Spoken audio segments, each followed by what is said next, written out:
गिद्ध के उपहार। एक राजा शिकार करने निकले। उन्होंने एक गिद्ध को देखा।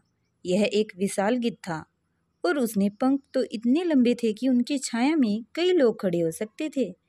राजा ने अपनी बंदूक गिद्ध की ओर करके निशाना साधा। तभी गिद्ध बोला, हे राजा, मुझे मत मारो, मैं तुम्हें कोई नुकसान नहीं पहुंचाऊंगा। तुम चाहो तो मुझे अपने साथ ले जाओ। यदि तुम मुझे 1 वर्ष तक अपने साथ रखोगे तो तुम दुनिया के सबसे महाराजा बन जाओगे।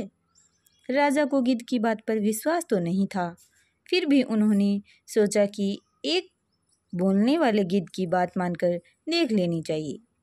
इसलिए वे गिद्ध को अपने साथ ले गए। गिद्ध ने राजमहल में पहुंचते ही खाना मांगा। राजा ने उसे सब कुछ दिया जो उसने मांगा। गिद्ध इतना ज़्यादा खाना रोज़ खाता था कि उसका पेट भरने के लिए धीरे धीरे राजा की सारी संपत्ति समाप्त हो गई। फिर भी उन्होंने अपना वादा पूरा किया। उन्होंने परेशानी में रहकर भी 1 वर्ष तक गिद्ध को अपने पास रखा।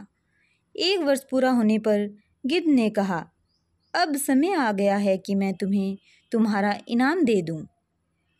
तुम मेरी पीठ पर सवार हो जाओ, मैं तुम्हें कहीं ले जाना चाहता हूँ। राजा गिद्ध की पीठ पर बैठ गया। गिद्ध ने अपने बड़े बड़े पंख फैलाए और उड़कर चल दिया। वह राजा के महल से दूर उड़ चला। धीरे धीरे सारे गांव शहर पीछे छट गए। अब गिद्ध समुंदर के ऊपर से उड़कर जा रहा था। राजा ने नीचे देखा तो घबरा गए। नीचे दूर दूर फैला हुआ समुंदर था और वे बहुत ऊंचाई पर उड़ रहे थे। घबराकर राजा ने ईश्वर को याद करना शुरू कर दिया। कुछ देर बाद जब गिद्ध नीचे उतरा तो राजा ने ईश्वर को धन्यवाद दिया। गिद्ध बोला, राजा, आपको मैंने 3 उपहार दिए हैं, उन्हें संभाल कर रखिएगा। 3 उपहार? राजा ने आश्चर्य से पूछा।